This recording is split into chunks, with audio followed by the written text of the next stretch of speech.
Telescope. Telescope क्या होता है?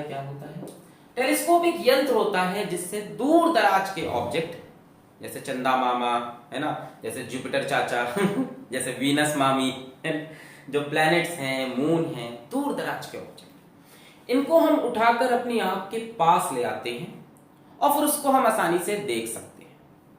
टेलीस्कोप एक ऐसा ऑप्टिकल इंस्ट्रूमेंट है which brings far away objects closer to our eyes. दूर दराज के ऑब्जेक्ट को उठाकर हमारी आंख के पास ले आता है। ठीक है, तो इस बात को जरा लिख लेते हैं। It helps us to see distant objects. Distant objects कौन से? लाइक मून, ठीक है, प्लैनेट्स, स्टार्स एक्सेट्रा। स्टार के लिए बहुत स्ट्रॉन्ग टेलीस्कोप चाहिए होगा, एक्सेट्रा, क्लियरली। देखो माइक्रोस्कोप से इसका फंक्शन काफी अलग है। माइक्रोस्कोप का काम क्या था? किसी छोटे से ऑब्जेक्ट को मैग्नीफाई कर देना।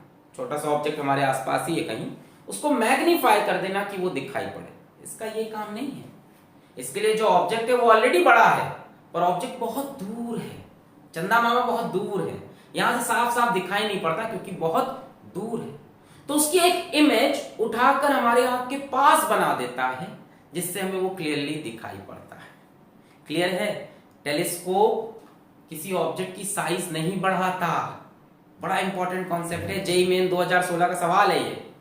टेलीस्कोप किसी ऑब्जेक्ट की साइज नहीं बढ़ाता, उसको हमारी आंख के पास लाता है। और माइक्रोस्कोप साइज बढ़ाता है, याद रखना ये चीज। ठीक, अब टेलीस्कोप भी जो है वो दो प्रकार के हैं। एक है रिफ्रैक्टिंग टेलीस्कोप, एक है रिफ्लेक्टिंग टेलीस्कोप। हम दोनों पढ़ेंगे आज। सिलेबस में ज्यादा जो इंपॉर्टेंट है वो ये है रिफ्रैक्टिंग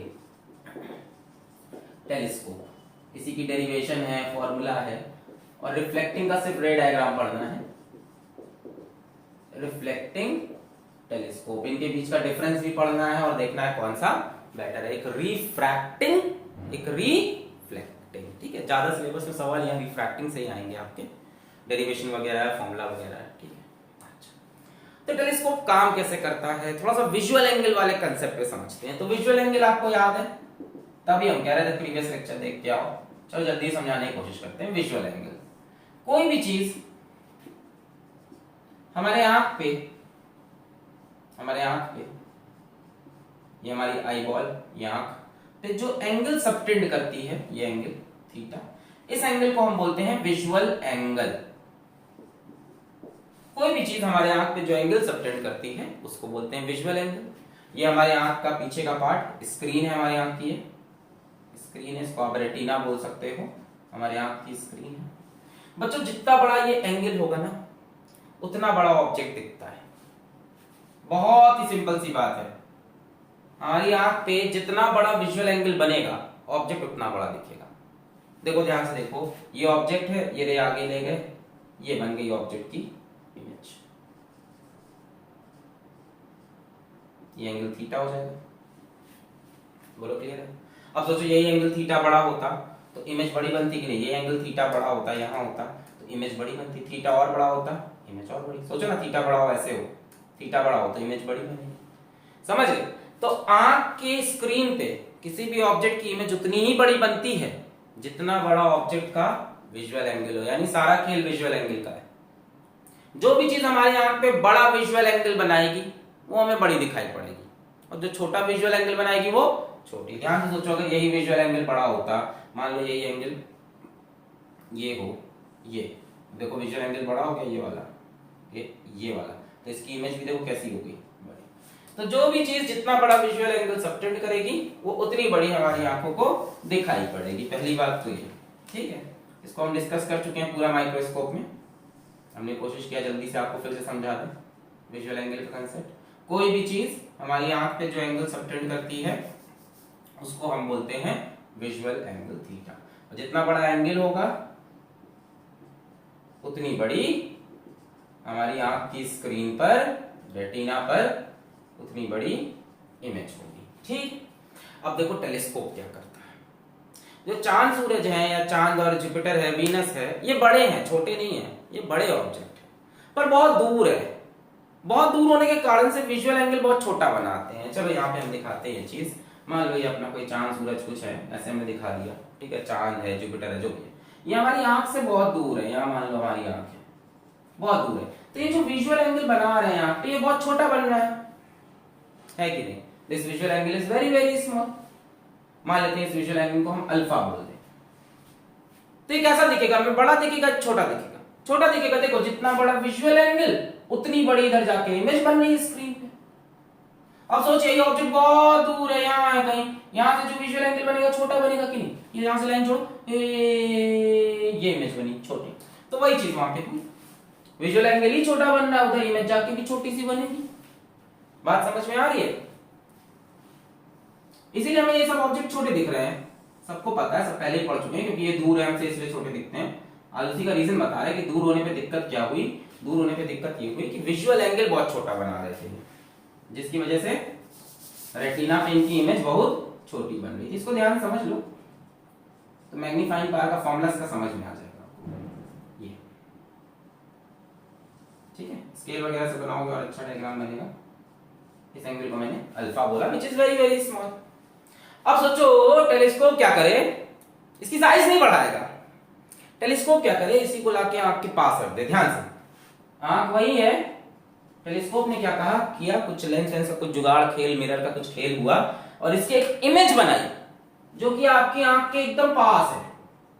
इसकी एक इमेज बना दी which is very very close to your eye, which is very very close to your eye. अब भैया जो एंगल बनेगा वो बड़ा हो जाएगा। अब सोचो एंगल बड़ा हुआ तो उसकी इमेज भी बड़ी हो जाएगी। इस एंगल को हम बोलते हैं बीटा।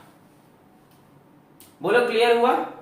तो ये है टेलीस्कोप का कंसेप्ट। क्या टेलीस्कोप किसी ऑब्जेक्ट की साइज को बढ़ाता है? ना ना ना ना ना। टेलीस्कोप किसी ऑब्जेक्ट को हमारी आंख के पास ले आता है। जेईई मेन 2016 का सवाल था, the magnification power of a telescope, the magnifying power of a telescope is 100। The magnifying power of a telescope is 100। इसका मतलब क्या है? वो किसी ऑब्जेक्ट को 100 गुना बढ़ा देगा साइज में, या किसी ऑब्जेक्ट को 100 गुना पास ला देगा? किसी ऑब्जेक्ट को 100 गुना पास ला देगा। याद रखना, बच्चे कंफ्यूज होते हैं। माइक्रोस्कोप साइज बढ़ाता है, टेलीस्कोप डिस्टेंस घटाता है। ये दूर का ऑब्जेक्ट ऐसे देख रहे हैं, ये विजुअल एंगल ही छोटा बन रहा है, चांद को देखते हैं जितना दूर है तो छोटू सा दिखाई पड़ रहा है। उसी को लाके आपके पास यहां रख दो, ऐसे का देखोगे दिखाई नहीं पड़ेगा, है कि नहीं? अब यही बोर्ड में यहां से देखो तो मुझे ऐसे देखना पड़ेगा, और यही बोर्ड में दूर आके आराम से देखो तो पूरा ऐसे दिखने लगेगा, है ना? पास से दिखने में कोई भी चीज बड़ी हो जाती है, तो उसी को पास में ले आएंगे तो बड़ा बड़ा साफ साफ दिखाई पड़ेगा। आ गया कंसेप्ट? बहुत बढ़िया। तो इतना नोट करो। पहले हम स्टार्ट करने जा रहे हैं रिफ्रैक्टिंग टेलीस्कोप, यही हमें डिटेल में पढ़ना है। फिर इसमें कुछ खराबियां हैं, फिर रिफ्लेक्टिंग टेलीस्कोप। नोट कर लिया? कंसेप्ट समझ में आ गया? विजुअल एंगल बढ़ाता है ये भी काम, देखो माइक्रोस्कोप भी विजुअल एंगल बढ़ाता है ये भी, ठीक। चलो देखते हैं।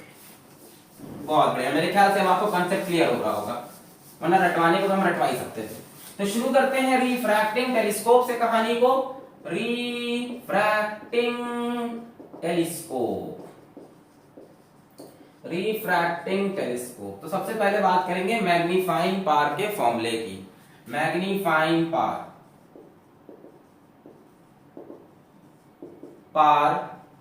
ऑफ टेलीस्कोप थोड़ा सा डिफरेंट है माइक्रोस्कोप से, थोड़ा सा E2 सा।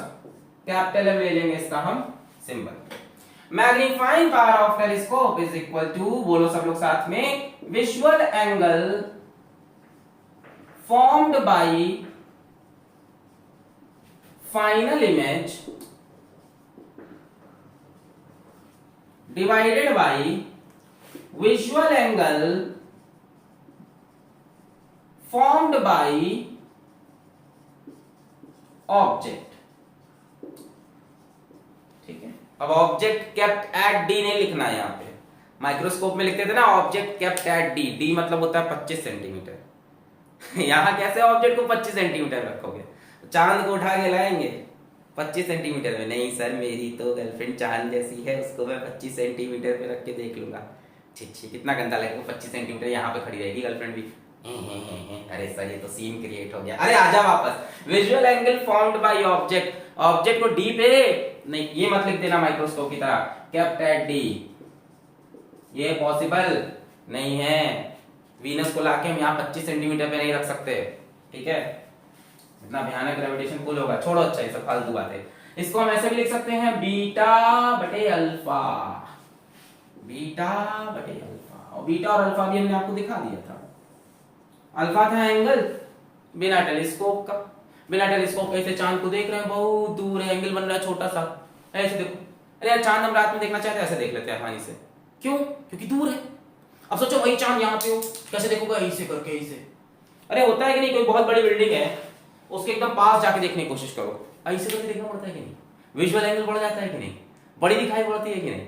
और उसी बिल्डिंग को बहुत दूर से अपने घर की छत से देखो, अरे ये तो छोटी सी है, क्यों? क्योंकि विजुअल एंगल छोटा बनता है। बात समझ में आ रही है कि नहीं? दूर से देखा तो ये छोटी सी बिल्डिंग, क्योंकि विजुअल एंगल छोटा, पास जाके देखा तो ऐसे देख रहा है, क्योंकि विजुअल एंगल बढ़ गया। तो यही काम है, अल्फा एंगल है, दूर से ऐसे देख लिया, अच्छा ठीक है, छोटा सा ही तो है चांद, ये इतना सा चांद, कितना बड़ा? इतना सा है कि नहीं? है ना, फोटो भी खिंचवा ली, सेल्फी ले ली इतने में और वहां से आया वो देखा इतना बड़ा, क्योंकि विजुअल एंगल बढ़ गया। ठीक है, समझ में आ गया? This formula is valid both for refracting telescope as well as reflecting. Reflecting में कोई डेरिवेशन हमें करनी नहीं है। क्लियर है? यहाँ पे ऑब्जेक्ट कैपिटल डी नहीं होगा। आओ हम इसका रे डायग्राम, कंस्ट्रक्शन, ये सब चीजें देखते हैं। ठीक है, कोशिश करते हैं बनाने की।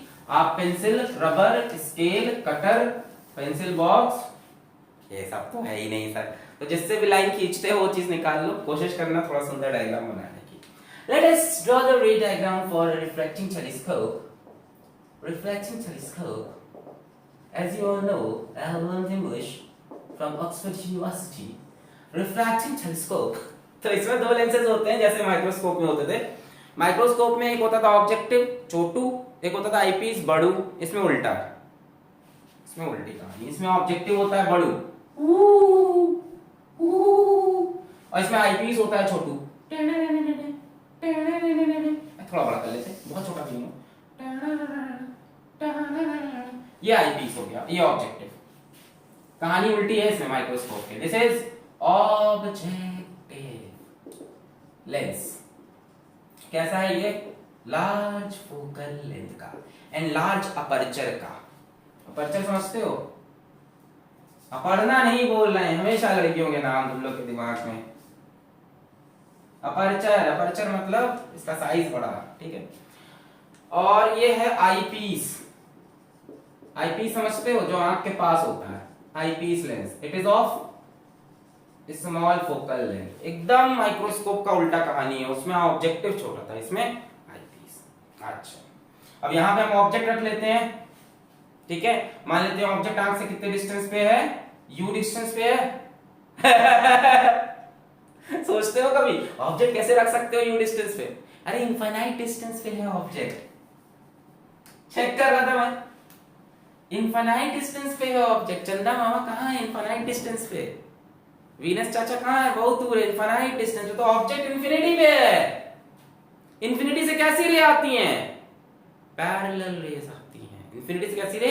अच्छा, एक बात ये होती है कि ऑब्जेक्टिव इसमें बड़ा क्यों लिया? Why it is of large focal length, why it is of large aperture, ये बात हम बता सकते हैं। आप लिख सकते हो objective is of large aperture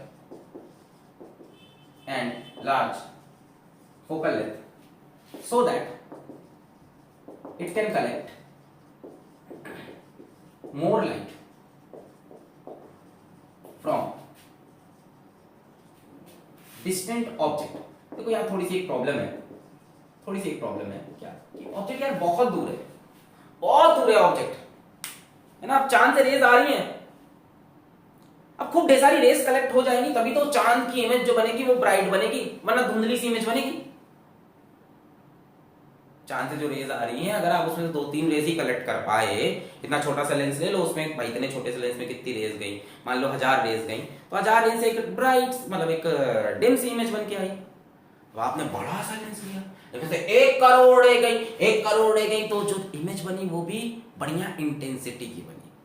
जो इंटेंसिटी ऑफ इमेज होती है वो नंबर ऑफ रेज पे डिपेंड करती है। Intensity of image number of photons, अरे क्या बोल दिया, फोटोन पे नहीं आते, नंबर ऑफ रेस पे डिपेंड करती है, ठीक है। जितनी ज्यादा रे कलेक्ट करोगे उतनी बढ़िया चमकीली एकदम चमकदार सुंदर सी इमेज बनेगी, ठीक है। तो इसीलिए इसका हम साइज बढ़ा लेते हैं, ठीक है भाई। यहाँ पे इसका ऑप्टिकल सेंटर है। अब रेस कहां से आ रही है? इन्फिनिटी से आ रही है। इन्फिनिटी से कैसी रे आती है? पैरेलल आती है। पैरेलल टू प्रिंसिपल एक्सिस भी हो सकती है और पैरेलल टू प्रिंसिपल एक्सिस नहीं भी हो सकती है, बट इन्फिनिटी से रेस कैसी आती है? पैरेलल। तो हम यहाँ पे ये मान के चलेंगे कि ऑब्जेक्ट कहाँ है हमारा, हम ये अज्यूम करके चलेंगे that the object is at infinity, ठीक है। हम पेड़ वेड़ देखने के लिए टेलीस्कोप का इस्तेमाल हम नहीं करेंगे, किया जाता है पर हम नहीं, ना हम बिल्डिंग देखने के लिए, ना हम दुश्मन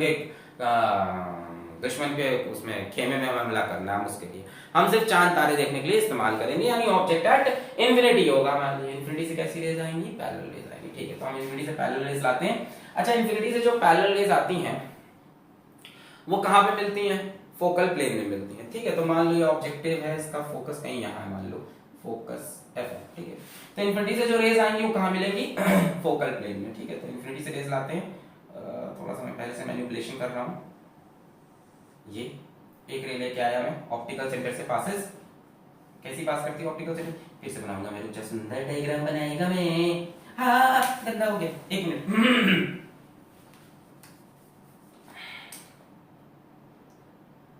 हाँ छी,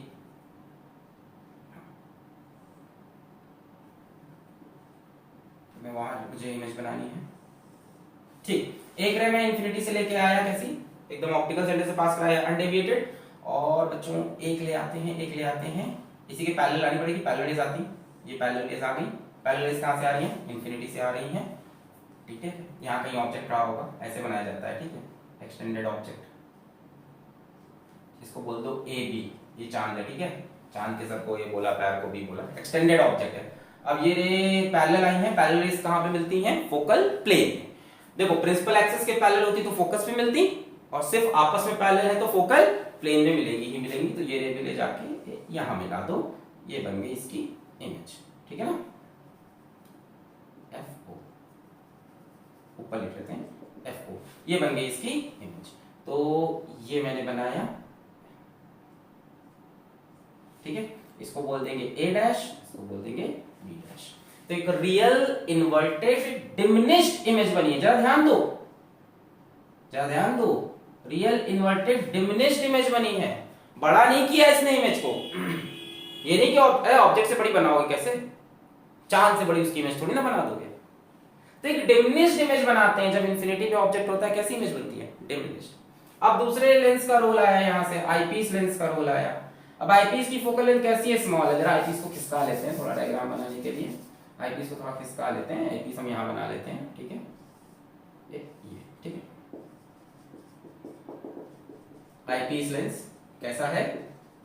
स्मॉल फोकल लेंथ का। अब आईपीस की जो फोकल लेंथ है वो छोटी है भाई, ठीक है। अच्छा, छोटी होने से क्या होगा? छोटी होने से ये होगा कि ये जो भी इमेज बनी है पहले वाली की जो भी इमेज बनी है वो आईपीस के ऑप्टिकल सेंटर और फोकस के बीच में आएगी। अरे भाई आईपीस का फोकस छोटा है, ठीक है, इसके कंपैरिजन में, ठीक है। बट फिर भी क्या हुआ कि ये जो इमेज बन रही है कहां आएगी? इसके ऑप्टिकल सेंटर और फोकस के बीच में आएगी। ऐसा हम एडजस्ट कर सकते हैं। एडजस्ट कैसे करोगे? दोनों लेंस एक पाइप में लगे होते हैं। थोड़ा सा मैं गलत बोल गया कि स्मॉल इसलिए होती, स्मॉल इसलिए नहीं होती, इसके कंपैरिजन में स्मॉल होती है। ला ला ला ला ला ला ला ला। ऑब्जेक्टिव बहुत बड़ा होता है। ऑब्जेक्टिव लेंस की जो फोकल लेंथ होती है ये हो जाती है करीब 100 सेंटीमीटर, और इसकी फोकल लेंथ नॉर्मल होती है 5 सेंटीमीटर, 2.5 सेंटीमीटर, 10 सेंटीमीटर, 20 सेंटीमीटर। इसकी एक्स्ट्रा ऑर्डिनरी ज्यादा है। बात समझो, इसमें आईपीस छोटा नहीं होता है। ये बात हम कोचिंग में भी हर साल बताते हैं। देखो माइक्रोस्कोप में डेलिबरेटली ऑब्जेक्टिव बहुत छोटा बनाया था और आईपीस बहुत बड़ा। यहां ऐसा डिफरेंस बहुत ज्यादा नहीं है। देखो यहां क्या हुआ, इसको सिर्फ ज्यादा किया, ये छोटा नहीं है, इसके कंपैरिजन में छोटा है। नहीं समझे? वहां पे ऑब्जेक्टिव सच में छोटा था, यहां पे ये सिर्फ इसके कंपैरिजन में छोटा है, क्योंकि ये एक्स्ट्राऑर्डिनरी ही बना दिया है। ये एक्स्ट्राऑर्डिनरी लार्ज क्यों बनाया? क्योंकि रेस कलेक्ट करनी है, और कोई एम नहीं है, और कोई एम नहीं है इसके बड़ा बनाने का। ये बहुत बड़ी एक दुविधा है, बहुत बड़ा कष्ट है जीवन में हमारे। टेलीस्कोप बनाने का सबसे बड़ा कष्ट है इतना बड़ा लेंस बनाना, ठीक है। इंडिया वालों की हालत खराब हो जाती है ऐसा लेंस बनाने में, क्योंकि बहुत सी डिफिकल्टी जिसको भी हम डिस्कस करेंगे।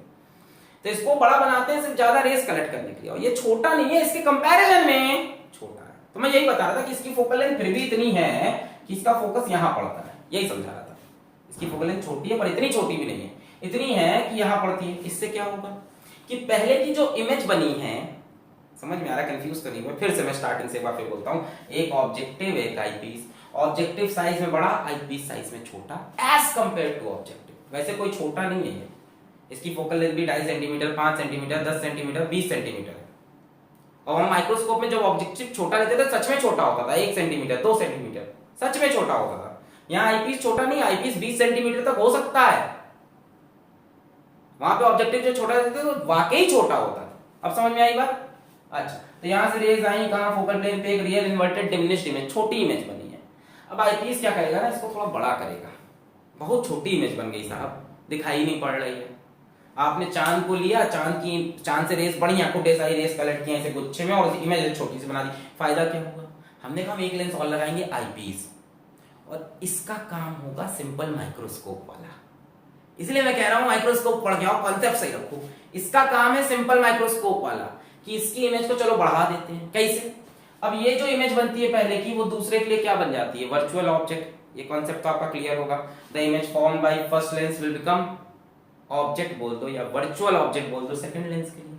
और ये कहां फॉल कर रहा है? Between O and F. अब कॉन्वेक्स लेंस में between O and F, microscope का case, special case, virtual erect magnified image. तो वही होगा, एक रे यहां से जाएगी पैरेलल और एक पास कर देगी ऑप्टिकल सेंटर से, और फाइनली इसकी इमेज कहीं यहां बन जाएगी। अरे याद है, ये तो पढ़ा है तुमने कई बार। मान लो ये कॉन्वेक्स लेंस है and here is the object between F and O, तो क्या होता था? एक ऑप्टिकल सेंटर से फिर एक फोकस से पास कराते थे, ये इमेज बनती थी वर्चुअल इरेक्ट मैग्नीफाइड। क्योंकि ऑब्जेक्ट कहां है? Between F and O. तो पहले वाले की जो इमेज होती है, कितना ज्यादा मैं बता रहा हूं, अब मैं बनाऊं क्या, बोर हो गए। पहले वाले की जो इमेज होती है वो दूसरे लेंस के लिए क्या होती है? Object, and the object is line between F and O. तो ये केस तो आपने यहां देखा, माइक्रोस्कोप में देखा, ठीक है। तो इसकी इमेज इसी साइड कहीं बन गई, मान लो यहां बन गई है, ठीक है। पहले से इमेज बना लो,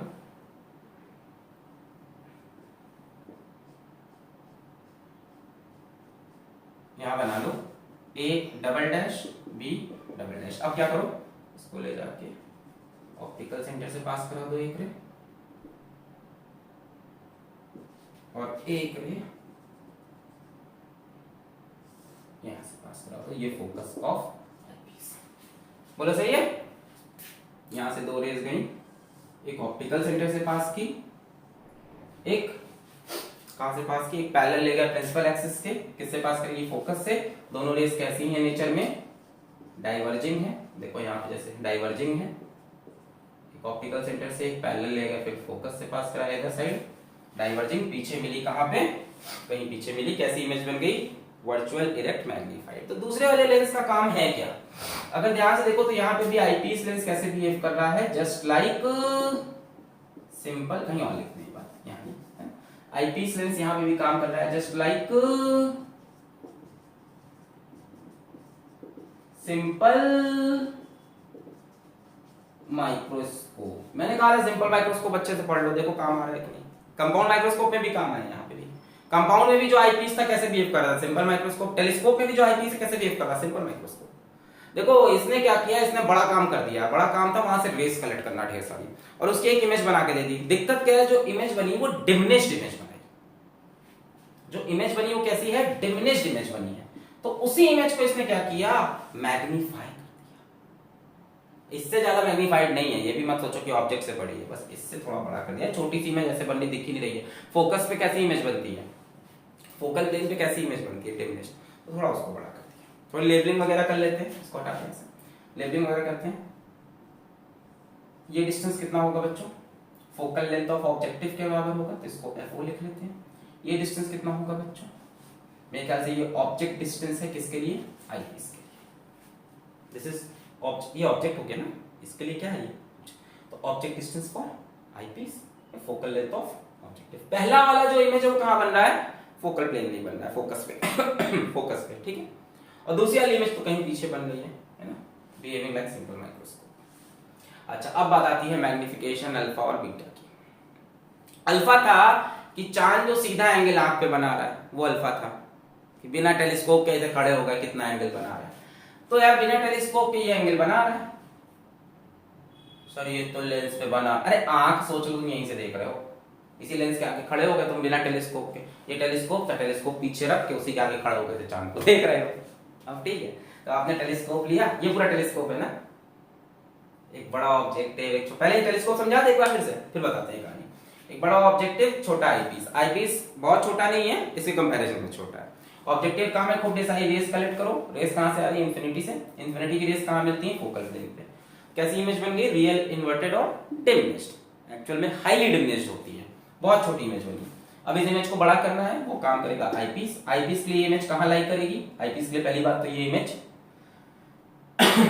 पॉज लेते हैं, आईपीस के लिए पहली बात तो ये इमेज ऑब्जेक्ट का काम करेगी, और ये कहां लाई करेगी, between optical centre and it's focus, between optical centre और फोकस में क्या बन जाएगा, ये simple microscope, virtual erect magnified image. एक इमेज, एक रे पास की ऑप्टिकल सेंटर से, एक रे पैरेलल ले गया प्रिंसिपल एक्सिस के, इसके फोकस से पास की, दोनों डाइवर्जिंग थी, आगे कहीं नहीं मिली, पीछे प्रोड्यूस किया, यहां मिली। अब बात करते हैं अल्फा और बीटा की। अल्फा एंगल होता है बिना माइक्रोस्कोप के या बिना टेलीस्कोप के, तो टेलीस्कोप को रखो पीछे, उसके आगे खड़े हो जाओ, ऐसे चांद को देख लो। तो हमने टेलीस्कोप को रखा पीछे, इसके आगे खड़े हो गए, लो हम खड़े हो गए आगे, यहाँ अपनी आंखें ले लो खूबसूरत सी, नैनारी, ये हम आंखें लेके आ गए अपनी, तो ये एंगल हो गया अल्फा, ठीक है। अरे विदाउट टेलीस्कोप ही तो हो गया। अब कई बच्चे कह रहे हैं सर आपने तो कॉन्वेक्स लेंस पे ये एंगल बना लिया, अरे हम टेलीस्कोप हटा दिए, अब अपनी आंखों से भी देखोगे तो ऐसे ही तो देखोगे, पैरेलल रेज ही तब भी तो आएगी। So this angle is definitely angle alpha. Angle alpha को इस तरफ कॉपी करो, ये एंगल अल्फा इधर साफ साफ दिखेगा, ठीक है ना, वर्टिकली ऑपोजिट एंगल, ये अल्फा एंगल हो गया। और बीटा क्या होता है, angle form by final image. तो फाइनल इमेज को आप यहां से देख रहे होगे with the help of telescope, वापस टेलीस्कोप को सामने रख दिया, पीछे लेंस के पीछे से देखने लगे। So this is the angle formed by final image, this is beta. Now what we have to do, we have to find alpha and beta, then we have to find magnifying power. Clear है, beta जो final image angle बना रही है, alpha जो object angle बना रहा है। चलो निकालने की कोशिश करते हैं अल्फा एंड बीटा को। सबसे पहले अल्फा निकालने के लिए we will find tan alpha. बच्चों tan अल्फा की वैल्यू यहां से तो निकल नहीं सकती, इस तरफ से निकल सकती है, ध्यान से देखो, perpendicular upon base, perpendicular upon base. अच्छा एक चीज और सुनो, अल्फा एंगल बहुत छोटा होगा क्यों छोटा होगा, अल्फा बीटा दोनों छोटे एंगल है, क्यों, क्योंकि ये बहुत डिमिनिश्ड इमेज है। बहुत सी बातें बता रहे हैं आप, मैं कह रहा हूं कि tan अल्फा को आप करीब करीब अल्फा कह सकते हो। ये सब चीजें मैथ्स में कब प्रूव होती है, जब एंगल बहुत छोटा होता है। When angle is very very small, then tan theta is nearly equal to theta। और एंगल क्यों छोटा है, क्योंकि यार ये इमेज बहुत छोटी है। अरे मेरे भाई ये इमेज बहुत छोटी है, एक ये अब समझे, ये एंगल अल्फा, ये एंगल बीटा, बहुत छोटे एंगल है।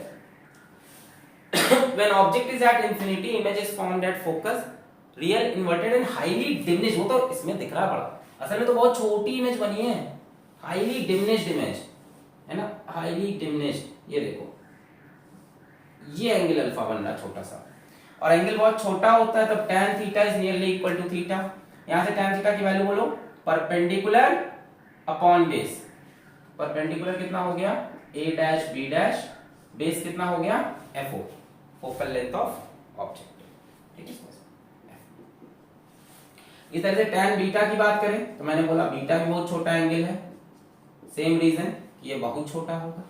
tan beta is nearly equal to beta which will be perpendicular upon base, perpendicular फिर से a dash b dash, base कितना हो जाएगा ue। Magnifying power m is equals to beta upon alpha, beta की जगह a dash b dash बटे ue, alpha की जगह a डैश b डैश बटे fo। यहां से मैग्नीफाइंग पावर का फॉर्मूला आ जाता है fo बटे ue। अब कई किताब में इसके आगे माइनस लगा होता है, माइनस इसलिए लगा होता है क्योंकि फाइनल इमेज इन्वर्टेड है। मैं माइनस नहीं लगा रहा हूं, मैं मैग्नीफाइंग पावर बता रहा हूं, मैग्निफिकेशन नेगेटिव होता है, ये बात आप दिमाग में याद रखो। कई किताब में और कई लोग इसको माइनस लगा के बताते हैं, बता सकते हैं, आपकी मर्जी है। माइनस लगाओगे तो भी चीज लगती है क्योंकि फाइनल इमेज देखो इन्वर्टेड बनी है ऑब्जेक्ट कंपैरिजन में, तो माइनस लगाते हैं। एक्चुअल टेलीस्कोप में क्या होता है, इसके बाद एक लेंस और लगा देता है जो इसको फिर से सीधा करता है, सो फाइनली हमें सीधे इमेज दिख जाती है। थी, बट हमें तो बेसिक कंसेप्ट समझना था। FO by UE is the magnification produced by a refracting telescope, also known as astronomical telescope. अभी इसमें दो केसेस बनेंगे, case 1 maximum magnification, case 2 for relax I, वो भी बात करते हैं। इतना नोट करें, पहले डायग्राम बनाए, इतना नोट करें, फिर केस 1 केस 2 की बात करते हैं। बना लिया, पॉज करके नोट करें, नोट कर लिया, चलिए बेटा रे, अब हम बात करेंगे केस 1 एंड केस 2। आईपीस कैसे बिहेव कर रहा, लाइक सिंपल माइक्रोस्कोप, ये बात पकड़ लिए तो बहुत आसानी से कर ले जाओगे। केस 1 मैक्सिमम मैग्निफिकेशन, तो बच्चों मैक्सिमम मैग्निफिकेशन कब होता है, जब फाइनल इमेज कहां बना दें, 25 सेंटीमीटर पे, क्योंकि 25 सेंटीमीटर पे एक ऑब्जेक्ट हमें सबसे बड़ा दिखाई पड़ता है। Least distance of distinct vision, microscope के लेक्चर में डिस्कस किया था बढ़िया से। यानी फाइनल इमेज कौन बनाएगा, eyepiece, by eyepiece at D, final image D पे बन जाए। कैपिटल डी क्या होता है, 25 centimetre, least distance of distinct vision. यानी आप बोल दोगे V is equals to minus D, U is equals to minus UE and F is equals to plus FE for eyepiece। eyepiece के लिए इमेज डिस्टेंस ये हो जाएगा minus D, object distance minus UE और focal length is plus FE। भाई incident ray ऐसे जा रही है तो ये डिस्टेंसेस सारे नेगेटिव हो जाएंगे, इंसिडेंट रे का डायरेक्शन ये है, तो माइनस UE माइनस। यहां से आप फॉर्मूला लगाओगे 1 by f is equals to 1 by v minus 1 by u, 1 by fe is equals to minus 1 by d minus 1 by u की जगह माइनस ue, बोले सब आ रहा है, यहां से माइनस माइनस हो गया प्लस 1 by ue, इसको इस तरफ ले आओ, is equals to 1 by fe plus 1 by d। थोड़ा समय लें, आराम से समझे क्या हुआ, ये प्लस हो जाएगा, ये इधर लाए प्लस हो गया। Finally magnifying power was FO by UE, यहां से 1 by UE की वैल्यू पुट कर दो, 1 by UE की वैल्यू पुट कर दो, क्या आई 1 by FE plus 1 by D। बोलो भाई आया, मैंने कहा कि फाइनल इमेज कहां बनती है, D पे बनती है मैक्सिमम, तो V को माइनस D, U को माइनस E, F को FE रखा, फिर मैंने 1 by UE 1 by UE की वैल्यू, यहां से क्या करो FE को बाहर ले लो, FE को बाहर कॉमन ले लो, तो FO अपॉन FE, यहां से FE कॉमन ले लिया, 1 बचेगा, यहां तो FE था ही नहीं सर, कॉमन कैसे लिया आपने, ऊपर FE से मल्टीप्लाई कर दो। ये इंसान दाढ़ी वाला बोल क्या रहा, कुछ समझ ही में नहीं आ रहा, कुछ नहीं, इसको अंदर ले जाके मल्टीप्लाई करो, सब समझ जाओगे। FE को जरा अंदर ले जाओ, FE को अंदर ले जाओ, 1 by FE, मैं यहाँ FE कैंसिल, 1 by D आ रहा है। This is the magnifying power when final image is at D। Maximum magnification यही है, कई बार इसमें माइनस लगा होता है कई किताब में, तो उनकी बात भी सही है क्योंकि फाइनल इमेज इन्वर्टेड है। बोलो क्लियर है, बोलो क्लियर है। इस FE को अंदर भेज के देख लो, 1 by FE, FE मर गया, 1 by D, FO by FE 1 by FE upon D, sorry FO by FE bracket 1 plus FE by D। देखो मेन फॉर्मूला तो ये होता है FO by U, ये याद रखो आप, और ये आपको सिंपल माइक्रोस्कोप से अब तक याद हो गया होगा, जब फाइनल इमेज डी पे बनती है तो 1 by U 1 by F plus 1 by D आता है। कंपाउंड माइक्रोस्कोप, सिंपल माइक्रोस्कोप, सब में यही बात हुई थी कि 1 by U की value 1 by Fe plus 1 by D आती है इस केस में, और रिलैक्स डाई के केस में फोकल लेंथ के बराबर। और इसमें हम क्या होता है, इसमें एक दिक्कत होती है मैक्सिमम मैग्निफिकेशन, क्या स्ट्रेन डाई की मैग्निफिकेशन तो बढ़िया मिला है पर आंखों पे बड़ा स्ट्रेन पड़ रहा है साहब, 25 सेंटीमीटर पे लाके कोई चीज रखोगे ऐसे घूर के देखना पड़ रहा है, आंखों पे बड़ा दर्द हो रहा है, तो आंखों का दर्द हटाएंगे, अगला केस लेंगे। यहां पे क्लियर है, FO by FE 1 plus FE by D। चलो case number 2, case number 2 relax डाई, ठीक है, कि स्ट्रेन ना हो, या इसको बोलते हैं नॉर्मल एडजस्टमेंट। जनरली हम इसी तरह से देखते हैं टेलीस्कोप को, मतलब इसी तरह से हम ऑब्जेक्ट को देखते हैं थ्रू टेलीस्कोप, नॉर्मल एडजस्टमेंट, ठीक है। नॉर्मल एडजस्टमेंट या रिलैक्स आई में फाइनल इमेज कहां बनती है, इंफिनिटी पे, हमको इन्फिनिटी की चीज बड़े आसानी से दिखती है, तो फाइनल इमेज जो ये बनेगी ये इन्फिनिटी पे कहीं बनेगी, यानी u तो अभी भी माइनस ui के बराबर है, v अब कौन कौन बनाएगा फाइनल इमेज एट इन्फिनिटी, कौन बनाएगा बाई आई पीस, ठीक है, और फोकल लेंथ अभी भी प्लस एफ के बराबर, आप 1/f is equals to 1/v minus 1/u चाहो तो लगा दो, u की वैल्यू एफ के बराबर आ जाएगी, 1/f is equals to one by infinity minus 1/u, ये 1/इंफिनिटी 0 हो गया, 1/u की वैल्यू 1/f के बराबर आ गई। मैग्निफिकेशन बड़ा क्लियर आपको दिख रहा है, FO/UE था, अब बन जाएगा 1/u की जगह 1/fe, FO/fe, magnification for final image at infinity या नॉर्मल एडजस्टमेंट, FO/fe नोट करें। क्या ये मैक्सिमम मैग्निफिकेशन है? बिल्कुल नहीं, ये मिनिमम मैग्निफिकेशन है, ये भी समझो, ये कैसा मैग्निफिकेशन है, मिनिमम मैग्निफिकेशन है, फिर भी ये बेटर है, बेटर क्यों है, आंखों को आराम है, मैक्सिमम चाहिए तो फिर आंखों को दिक्कत देनी पड़ेगी, 25 सेंटीमीटर पे देखना पड़ेगा। सो जो रिफ्रैक्टिंग टेलीस्कोप का मैग्निफिकेशन है, it lies from FO/fe to FO/fe 1 plus FE/d, note करें।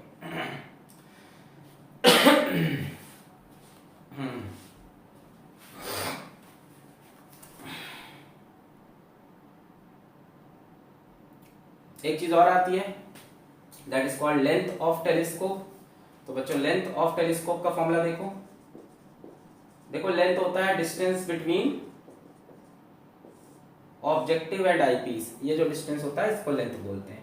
तो यहां से देखो लेंथ कितनी हो जाएगी, ये प्लस ये, यानी फोकल लेंथ ऑफ ऑब्जेक्टिव पे मॉड लगा लो, ऑब्जेक्ट डिस्टेंस फॉर आईपीस पे मॉड लगा लो। मॉड इस लगा रहे हैं, कोई गधा बीच में इसको नेगेटिव ना मान ले, है ना, जैसे कोई कहता है कि u की वैल्यू नेगेटिव, वैसे तो हम ऐसा लेते हैं u की पॉजिटिव ही हो, है ना, हम u को नेगेटिव मानते हैं, u को तो हम पॉजिटिव, फिर भी मतलब इसका मॉड ऐड कर दो तो क्या मिल जाए, length of telescope, distance between objective and eyepiece. इस केस में लेंथ ऑफ टेलीस्कोप FO/fe बन जाएगी, ui देखो fe के बराबर है ना, इस केस में केस 2 में ui किसके बराबर है, fe के, तो लेंथ ऑफ टेलीस्कोप क्या हो जाएगा, FO/fe हो जाएगा। बड़ा इंपॉर्टेंट केस होता है, लिख लो चाहो तो यहाँ तो, कि इस पर्टिकुलर केस में length of telescope is FO/fe। Sir ज्यादा पॉपुलर कौन सा है, केस 1 केस 2, केस 2 जनरली इसी तरह से देखते हैं।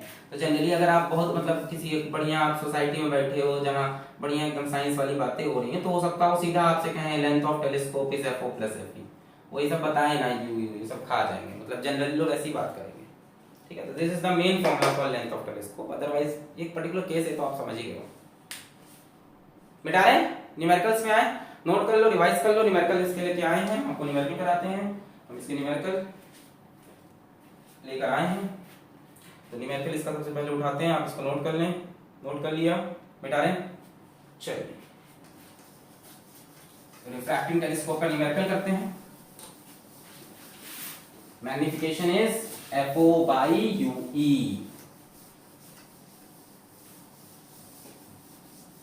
क्या समरी लिख दें, चलो एक बार समरी लिख देते हैं ताकि आप फॉर्मूले याद रख सको। बच्चों मैग्निफिकेशन का फॉर्मूला है FO/UE, जिसमें दो केसेस बनेंगे, एक बनेगा मैक्सिमम मैग्निफिकेशन का, इस केस में फाइनल इमेज एट D बनती है बच्चों, इस केस में आप देखते हो फाइनली 1/UE किसके बराबर आ जाता है, 1/fe प्लस 1/d के, उसको यहाँ पुट कर दोगे, so magnification will be FO/fe 1 plus FE/d। Problem क्या होती है इसमें, प्रॉब्लम ये होती है कि स्ट्रेन्ड आई से देखना पड़ता है।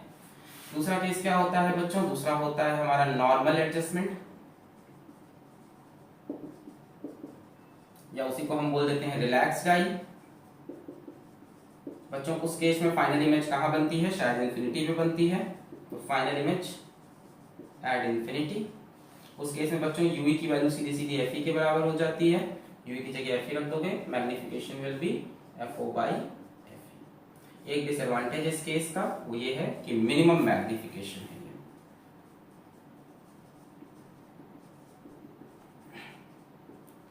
ठीक है, FO by FE, but this is minimum magnification. आगे माइनस लगा हो सकता है क्योंकि फाइनल इमेज इन्वर्टेड होती है। आइए इसको नोट कर लीजिए आप, फिर मैं न्यूमेरिकल कराता हूँ। पॉज करके नोट कर लो। न्यूमेरिकल लेके आए हम दो बेटा रे, चलो पॉज करके नोट कर देना इसको। थोड़ा क्वेश्चन लगाते हैं, फॉर्मूला भी रट जाएगा, टॉपिक भी समझ में आ जाएगा। डायग्राम बना मैं क्वेश्चन करोगे तो बढ़िया से होगा। Question number 1, question is a refracting telescope is under normal adjustment. A refracting telescope is under normal adjustment, है ना, मतलब रिलैक्स आई से देख रहे हैं, normal adjustment, and magnifying power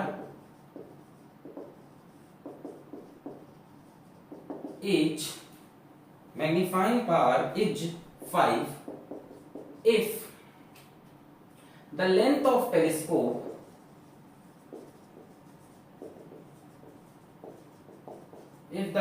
telescope under this condition, मैंने खुद बताया अभी, देखो ब्रैकेट में, when final image is at infinity, खुद ही बता दिया इन्होंने, is 150 centimetre, find FO and FE। सवाल है फाइंड FO and FE। जरा ट्राई करो पॉज करके ट्राई करो, आसान सवाल, बहुत ही आसान है। तो find FO and FE, find FO and FE। तो ये वो केस है जब फाइनल इमेज इंफिनिटी भी बनती है। Find FO and FE। जल्दी से डायग्राम देखें, ये ऑब्जेक्टिव, ये कहीं आईपीस, ठीक है, पैरेलल रेज आएंगी, ऑब्जेक्टिव, ये आईपीस। ऑब्जेक्टिव इमेज कहाँ बनाएगा आपने, फोकस पे बनाएगा, रियल इन्वर्टेड, हाईली डिमिनिश्ड। तो एक रे ऑप्टिकल सेंटर से अनडेविएटेड, एक रे और आई, दोनों रेस कैसे आएंगी, पैरेलल, क्योंकि कहाँ से आ रही है, इन्फिनिटी से। ये हम एज्यूम करेंगे कि जो भी रेज आ रही है इन्फिनिटी से, हमारे सिलेबस में बहुत दूर के ऑब्जेक्ट है। दोनों रेस कहाँ पे मिलेंगी, फोकल प्लेन पे, ये मिल गई, ठीक है। ये पहली इमेज बनी A डैश B डैश। फिर ये कैसा काम करेगा, सिंपल माइक्रोस्कोप का। तो फाइनल इमेज मान लेते हैं कहीं यहाँ बनी है, ठीक है, बनाने का तरीका बता रहा है। तो यहाँ से एक ले जाओ ऑप्टिकल सेंटर से जो पास करानी है, ये पास की ऑप्टिकल सेंटर से, इसको पीछे इससे मिला दो, एक ray parallel to principal axis, ऐसे निकल गई, ठीक है। यहाँ तक तो हमने बना लिया। अब क्या बोल रहा है, मैग्नीफाइंग पावर 5 है, एक इंफॉर्मेशन ये दे रखी है। देखो डायग्राम इसलिए बना रहे हैं, कंसेप्ट क्लियर होगा। मैग्नीफाइंग पावर 5 है, ये कितना होगा बच्चों, FO के बराबर हो जाएगा, focal length of objective. Focus पे तो इमेज बनी है, और फाइनल इमेज इंफिनिटी पे है, ये इमेज इंफिनिटी पे है, ये डिस्टेंस इंफिनिटी है। बच्चों फाइनल इमेज एट इंफिनिटी पे है, शायद कुछ पता पड़ा था हमने, फाइनल इमेज एट इंफिनिटी पे मेरे ख्याल से UE FE के बराबर होगा, या शायद ऐसे पढ़ा था 1 by UE 1 by FE के बराबर था। यानी object distance for eyepiece, focal length of eyepiece के बराबर होगा। यानी पहली बात तो इस केस में length of telescope FO plus FE लिख सकते हैं, दोनों पॉजिटिव होने चाहिए।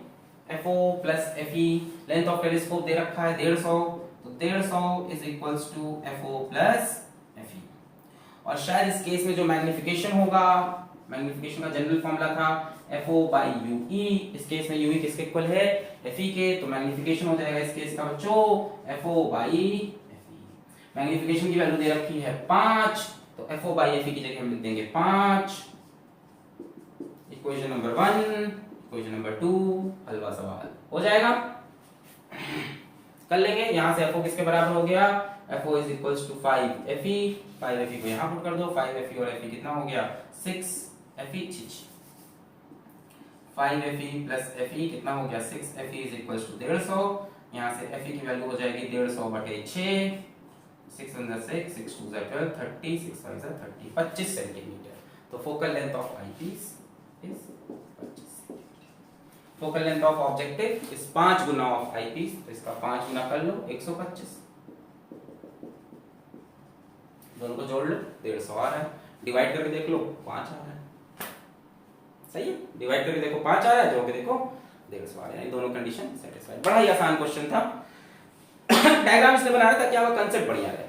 चलें अगले सवाल की तरफ, कोई डाउट इसमें?